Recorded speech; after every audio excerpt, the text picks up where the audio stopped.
నమస్కారం. మాఘపురాణం 24వ అధ్యాయంలోకి వచ్చాం.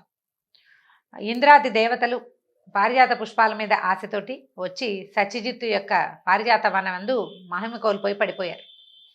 విష్ణుమూర్తి దగ్గరికి వెళ్ళిన నారదుడు ఈ విషయం అంతా వివరించగా ఆయన ఏం చెప్పారంటే, ఏకాదశి తిథి నాడు గనక ఇతను ఉపవాసం ఉంటే అతను కోరిన కోరికలు తీరుస్తాను నేను. తాకట్టులో ఉన్న బంగారాన్ని విడిపించి ఆ రోజు ఆన్లైన్ రేటుకే మేము కొంటాం. Sharma gold company.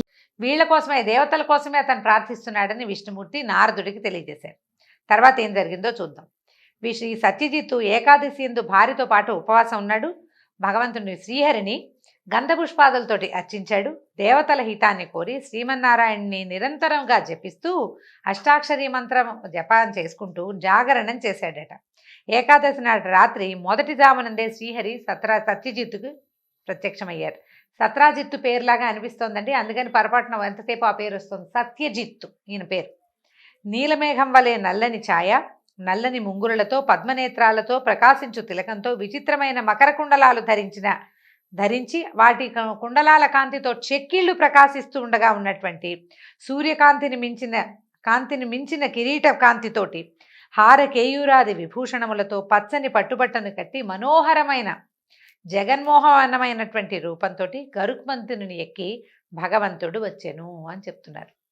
మునిగణములు శ్రీమన్నారాయణ్ణి స్తుతించుచూ భార్యతో పాటు, ఈ మునిగణాలంటే అక్కడ ఇంకా ఈయనతో పాటు చాలామంది జాగరణ చేస్తారు. సాధారణంగా ఏకాదశి జాగరణలు ఇళ్లలో ఒంటరిగా చేసేవాళ్ళు కాదండి. చుట్టుపక్కల వాళ్ళందరంటే ఒక చోట కూర్చుని చేసేవాళ్ళు. దేవాలయాల్లోనూ ప్రార్థనా మందిరాలు ఉండేవి అప్పట్లో. ఎలా అంటే మండపాలు లాంటివి అనమాట. అందరూ సామూహికంగా చేసేవాళ్ళు. జాగరణ ఏంటంటే విష్ణు జాగరణం, అంబా జాగరణం చేస్తారు మన వైపు. నార్త్ ఇండియాలో ఎక్కువగా ఉంటుందండి. జగరాత అంటారు దాన్ని. ఏకాహం ఒక రాత్రంతా చేస్తారనమాట. అలాంటి పద్ధతులు ఉండేవి అప్పట్లో. వీళ్ళంతా మునిగణాలంతా ఆయన భగవంతుని చూడంగానే స్తుతిస్తూ ఆయన పాదాల మీద పడిపోయారు. భార్యతో పాటు శ్రీమన్నారాయణ్ణి పాదాల మీద పడ్డాడు ఈ సత్యజిత్తు. నాయన, నువ్వు కోరిన వరాన్ని ఇస్తాను, కోరుకోమన్నాడట నారాయణమూర్తి.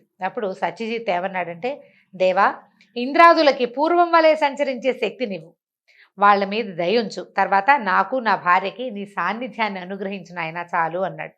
శ్రీహరి దయతో అతని కోరికని అంగీకరించాడు. పోయి ఇలా చెప్పాడనమాట, ఈ ఏకాదశి తిథి సమస్త పుణ్యాలని ఇస్తుంది. నేను ఈ తిథి అందే నీకు ప్రసన్నుని అయ్యాను కాబట్టి ఈ తిథి నాకు సంతోషాన్ని కలిగించే తిథి. నువ్వు నీ భార్య ఈ పారిజాత వృక్షాన్ని పెకరించి ఇంద్రుడికి ఇవ్వండి. పవిత్రము, వనవాసి, నాకు ఇష్టమైన ఈ తులసిని నాకివ్వు. నీకు శుభం కలుగుతుంది, మరి ఒక ఆలోచన వలదు అని పలికాడట. అప్పుడు సత్యజిత్తు సరే అని ఒప్పుకున్నాడు. మర్నాటి ఉదయం భార్యతో కలిసి పారిజాత వృక్షాన్ని పెకలించి భూమి నుంచి ఇంద్రాదులకు ఇచ్చేశాడు. తులసిని లక్ష్మీపతియగు శ్రీహరికి సమర్పించాడు. ఈ శ్రీహరి అనుగ్రహం వలన ఇంద్రాదులంతా శక్తివంతులై శ్రీమన్నారాయణుడికి నమస్కరించి నిల్చున్నారు. అప్పుడు శ్రీహరి ఇంద్రాదులు వింటుండగా సత్యజిత్తుని వాని భార్యను చూసి ఇట్లా అన్నారట. ఏమని? ఈ ఏకాదశి తిథి నాడు నీవు భక్తితో ఈ విధంగా నన్ను పూజించి నా అనుగ్రహాన్ని పొందటం వల్ల మిక్కిలి ఉత్తమమైనది, నాకు మిక్కిలి ఇష్టమైనది. ఈ ఏకాదశి తిథి సర్వజీవుల పాపాలన్నింటినీ పోగొట్టి అనంత పుణ్యాన్ని ఇస్తుంది. మందమతులైన మానవులు ఈ విషయాన్ని ఎప్పటికీ గ్రహించలేరు. పాడ్యమి నుండి 10 దినములు యథాప్రకారం భుజించి ఏకాదశి నాడు ఉపవాసమును జాగరణమును చేసి నన్ను స్మరించువారు నా సాన్నిధ్యాన్ని పొందుతారు. ఇహలోకంలో సర్వసుఖాలు సర్వశుభాలని పొందగలరు. నాకు సంతోషాన్ని ఇచ్చేటువంటి ఈ తిథి ఉత్తమ సంభావననిచ్చి వేల కొలది అశ్వమేధములు చేసిన వచ్చు పుణ్యాన్ని ఇస్తుంది. అంటే వేల కొలది అశ్వమేధాలని అద్భుతమైన సంభావనలతోటి కనుక చేస్తే ఎంత పుణ్యం వస్తుందో ఈ తిథి నాడు చేసేటువంటి ఉపవాస జాగరణాదులు అంత ఫలితాన్ని ఇస్తాయట. ధర్మవేత్తలకు మునులను ఈ తిథి మిక్కిలి పుణ్యప్రదమని చెప్తారు. 12వ రోజున దేవతలకు మరలా శక్తి పుష్టి కలుగుట చేత ద్వాదశి తిథిని ప్రాణదాయిని విష్ణుప్రియ అని అందురు. అజ్ఞానము చేత ఏకాదశి యందు భుజించువారు మహాపాపాల్ని పొందుతారు. దశమి నాటి రాత్రి భోజనమును మాని ఏకాదశి నాడు 2 పూటలా భోజనాన్ని మాని ద్వాదశి నాడు మధ్యాహ్నము ఒకసారి, పొద్దున ద్వాదశి నాడు పగలు భుజించి రాత్రి భుజించకుండా ఉంటే గనక దీన్ని చతుర్భుక్త వర్జితమైన ఏకాదశి ఉపవాసం అని అంటారు. అంటే ఏకాదశికి ముందు రోజు రాత్రి కూడా అన్నం తినకూడదు. ఉపవాసం అంటే తేలిగ్గా ఫలహారం లాంటివి తీసుకోవచ్చు. పూర్తిగా వర్జించి ఉండగలిగే మహానుభావులు ఎవరైనా అంటే మంచి బలశాలుడు వాళ్ళు కూడా ఉండొచ్చండి. దశమి నాటి రాత్రి అభోజనం, భోజనం అన్నం తినకూడదు. ఏకాదశి నాడు 2 పూటల, అంటే పొద్దున రాత్రి కూడా ఏమీ తినం. మరి ద్వాదశి నాడు అంటే 4వ పూట పొద్దున ద్వాదశి నాడు పారణ చేస్తాం. ద్వాదశి నాడు అన్నపానాదులన్నీ సక్రమంగా, పాయసం, పప్పు, చారు అన్నీ వండుకొని చక్కగా భోజనం చేయొచ్చు. ఎవరికైనా భోజనం పెట్టడం, ఎవరితోటన్నా కలిసి పారణ చేస్తే విశేషమైన ఫలితం ఉంటుంది. ఈ రోజుల్లో ఎవరిని పిలవలేమంటే ఏ దేవాలయంలో ఎవరికైనా ఇవ్వాలి, ఇంక అంతకంటే ఏం చేయలేకపోతాం. మళ్ళీ ద్వాదశి నాటి రాత్రి కూడా అన్నం తినకూడదు. ఇప్పుడు మనం ఎంత మానినట్టు, ఒక దశమి నాటి రాత్రి, ఏకాదశి రెండు పూటలు, ద్వాదశి నాటి రాత్రి, ఇట్లా చతుర్భుక్తం 4 భోజనాల్ని మానేసిన ఉపవాసమే సరి అయిన ఏకాదశి ఉపవాసం అని చెప్పబడుతుందట. ఈ ప్రకారం చేసిన ఉపవాసం సంపూర్ణంగా పుణ్య ఫలితాన్ని ఇస్తుంది. పుణ్యప్రదమైన హరివాసరమున ఉపవాసము సంపూర్ణ పుణ్యఫలాన్ని ఇస్తుంది. దాంతోపాటు ఈ ఉపవాసము, హరివాసరంలో ఉపవాసము జాగరణము చేసి నన్ను యథాశాస్త్రంగా పూజించిన వాడు నాకు ఇష్టడు. జాగరణ ఇవాళ రేపు చేయలేకపోతున్నామండి. ఎవరైనా నలుగురితో కలిసి ఉన్నప్పుడు, మన వాళ్ళు నలుగురు ఉన్నప్పుడు జాగరణ చేయగలుగుతాం. ఒంటరిగా జాగరణ చేయటం కొద్దిగా కష్టమవుతుంది. జాగరణానికి పూనుకోకండి, ఒక్కరే ఉండలేకపోతారు రాత్రిళ్ళు. గ్రూప్ తోటి కలిసి ఉండాలి, సమూహంతో కలిసి ఉంటే మనం జాగరణ చేయగలుగుతాం. నా లోకాన్ని చేరతాడట యథాశాస్త్రంగా పూజించిన వాళ్ళు. ఇటు ఏకాదశి ఉపవాసం చేసిన ఉపవాసము సంపూర్ణ పుణ్య ఫలదాన్ని ఇస్తుంది. తర్వాత ఇటు ఉపవాసం చేసిన వాడినే కాకుండా వాడి కులములో వాళ్ళందరినీ రక్షించి అనేక యజ్ఞాలు చేస్తే వచ్చే పుణ్యాన్ని ఇస్తాము. కులము అంటే ఇప్పుడు మనం చెప్పుకునేది కాదండి, వంశం. వాడి వంశంలో వాళ్ళకి ఒకడు ఏకాదశి వ్రతాన్ని సాంగంగా సక్రమంగా గనక ఆచరిస్తే అతని పితృదేవతలు తరిస్తారు. రాబోయే తరాల అందరూ కూడా హరిభక్తులై ఉంటారని చెప్పబడుతోంది. ఈ కులము అనే పదాలు ఇందులో వచ్చే, పురాణాల్లో వచ్చే వాటిని మనం చెప్పుకునే వీటికి కాస్ట్కి వాడుకోకూడదండి. అయితే 4 వర్ణాల వాళ్ళు, సన్యాసి, వానప్రస్థుడు, స్త్రీ, బాల, వృద్ధులు అందరూ ఏకాదశి నాడు భుజింపరాదు. ఏకాదశి నాడు స్త్రీ సుఖము, నిద్ర, అన్నము వీనిని విడిచి నన్ను పూజింపవలను. నా పాదోదకమును సేవింపవలను. అన్ని మాసములందును కృష్ణ శుక్లపక్షముల 2 వచ్చే ఏకాదశులని ఇలాగే ఉపవాసం ఉండాలి. తర్వాత చాంద్రాయణాది వ్రతముల్ని ఆచరించడం వల్ల వచ్చే పుణ్యము ఏకాదశి ఉపవాస వ్రతం వల్లే వస్తుంది. చాంద్రాయణ వ్రతాలు అవన్నీ కొంచెం కష్టసాధ్యమైన వ్రతాలండి. చాంద్రాయణ వ్రతం అవి కొంచెం కష్టం, చేయలేకపోతాం. అలాంటి వ్రతాల, కష్టసాధ్యమైన వ్రతాల వల్ల వచ్చే ఫలితము ఇట్లా ఏకాదశి ఉపవాసం ఉంటే కూడా లభిస్తుందట. తర్వాత కావున మానవులారా, మునులారా, యోగులారా, నా భక్తులారా, మీరెవరును ఈ ఏకాదశి నాడు అన్ని మాసములందును 2 పక్షములందును అన్నము భుజించరాదు. ఇది సత్యము.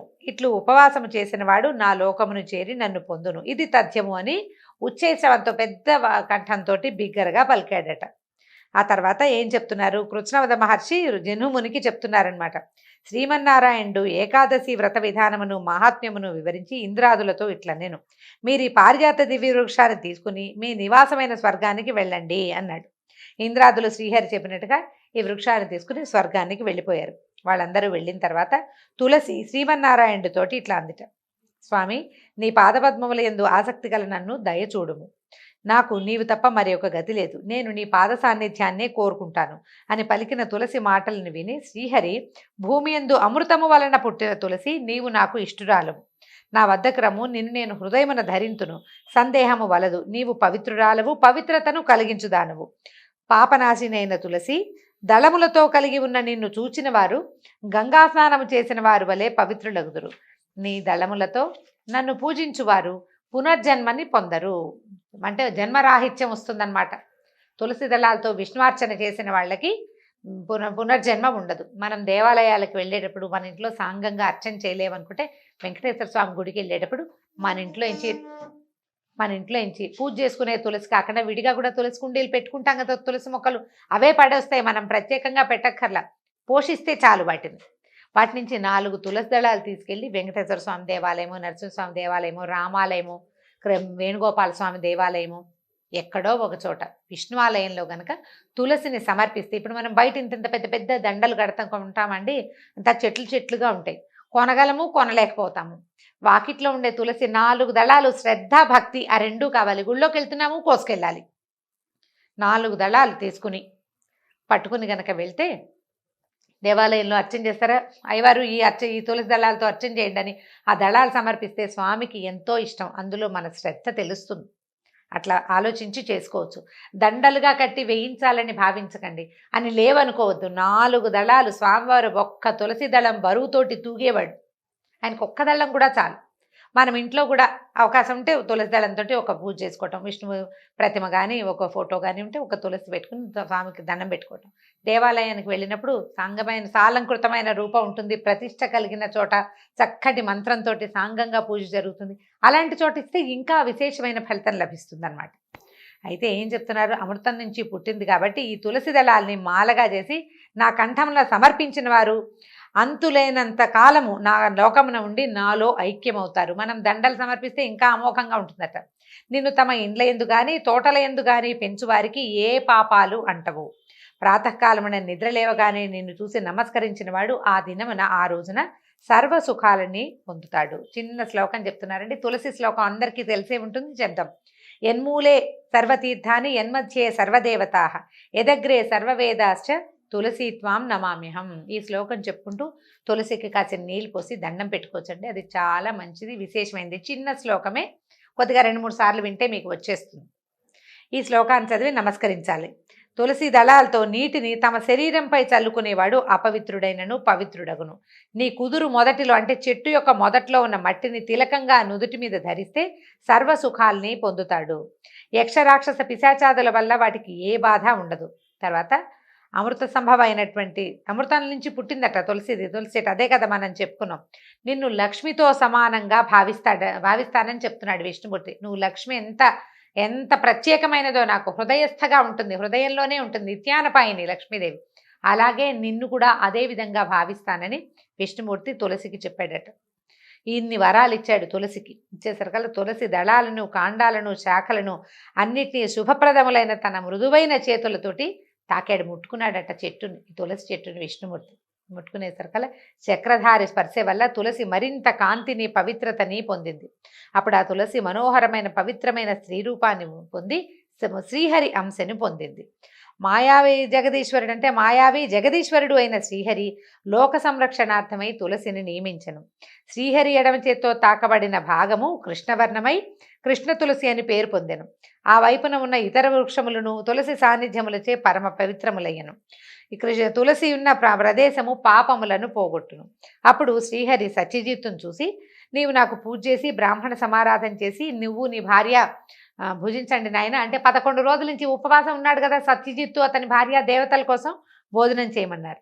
అట్లాగే ఈ సత్యజిత్తు ఏం చేశాడు, ఈ భగవంతుడైన శ్రీహరిని పూజించి బ్రాహ్మణులకి భోజనం పెట్టి తను భార్య కలిసి భోజనం చేశారు. ఈ రకంగా ఈ వ్రతం పూర్తి చేసినటువంటి ఈ సత్యజిత్తుని అతని భార్యని భగవానుడు గరుడారూఢుడై తులసితో సహా ఈ సత్యజిత్తుని అతని భార్యని తనతో పాటు తీసుకెళ్ళాడట, విష్ణులోకానికి తీసుకెళ్ళిపోయాడు. తర్వాత ఇది ఏకాదశి వృత్తాంతం. ఏకాదశి తిథి అశ్వమేధ సహస్ర ఫలితాలను ఇచ్చిందని అర్థమైంది కదా అని జన్హు మహర్షికి చెప్తున్నారన్నమాట కృష్ణమధులు. అన్ని ఏకాదశుల్లోనూ మాఘమాసమందలి ఏకాదశి మరింత శుభప్రదము. ఈ నెలలో వచ్చింది, మనకు అవకాశం ఉంది. ఆనాడు ఉపవాసం ఉండి శ్రీహరిని పూజించి జాగరణ మంత్రానుష్ఠానము స్మరణము చేసిన వారు శ్రీహరికి ప్రీతిపాత్రులై సాలోక్యమును సాయుధ్యమును పొందురుదురు. బాగుంది కదా, విష్ణు సాయుధ్యము విష్ణు సాలోక్యము లభిస్తుందన్నమాట. ఏకాదశి నాడు ఉపవాసము, ద్వాదశి నాడు పారణ ముఖ్యము. ఎందుకంటే ఈ ద్వాదశి పారణకే మనం అమరీషుడి కథ చెప్పుకుంటాం. ద్వాదశి పారణ చాలా ముఖ్యమైంది.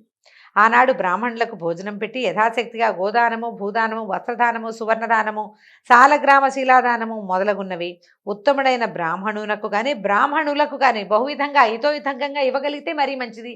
ఇవ్వలేకపోతే ఒక్క బ్రాహ్మడికైనా దానం చేయటం మంచిదట. ఇలాంటి వాళ్ళు ఇహలోకంలో చక్రవర్తి అయి తుదకి శ్రీహరి సాయుధ్యాన్ని పొందుతాడు. ఇట్లాంటి పవిత్రమైన కథను వినేవారు శ్రీహరి కరుణాకటాక్షాన్ని పొంది విష్ణువును చేరుదురు. ఇది నిస్సందేహంగా ఈ మాట అక్షరాల నిజమని చెప్పి కృష్ణమద మహర్షి జన్హు మహర్షికి తెలియజేస్తారండి. ఈ విషయాన్ని సూత మహాముని మిగిలిన మునులకు తెలియజేస్తున్నారు. ఆ విధంగా మనం కూడా తెలుసుకుంటున్నాము. తులసి పూజ చేయటం పెద్ద పూజ విశేషంగా చేయలేకపోయినా, ఈ శ్లోకం చదువుకోలేకపోయినా రోజు స్నానం చేశాక ఒక చిన్న చెంబెడు నీళ్లు తీసుకెళ్ళి తులసి చెట్టులో పోసి ఆ తులసి మీద పడ్డ నీళ్ళు ఒక్కసారి ఇట్లా పైకి ముఖం మీద నెత్తి మీదకి చల్లుకుని ఒక్క దండం పెట్టుకుంటే ఆ గాలి వల్ల మనకి ఆక్సిజన్ పెరుగుతుందండి. ఇలా పవిత్రమైన తులసి చెట్టును స్మరించడం వల్ల ఎన్నో శుభాలు జరుగుతాయని, జీవితం పాజిటివ్గా మారుతుందని ఈ కథల్లోనే చెప్పబడింది. వేలు వెంబడి కుదిరిన వాళ్ళు చేసుకోవచ్చు. ఇంతటితోటి ఈ అధ్యాయం సమాప్తం. రేపు మళ్ళీ కలుసుకుందాం. నమస్కారం.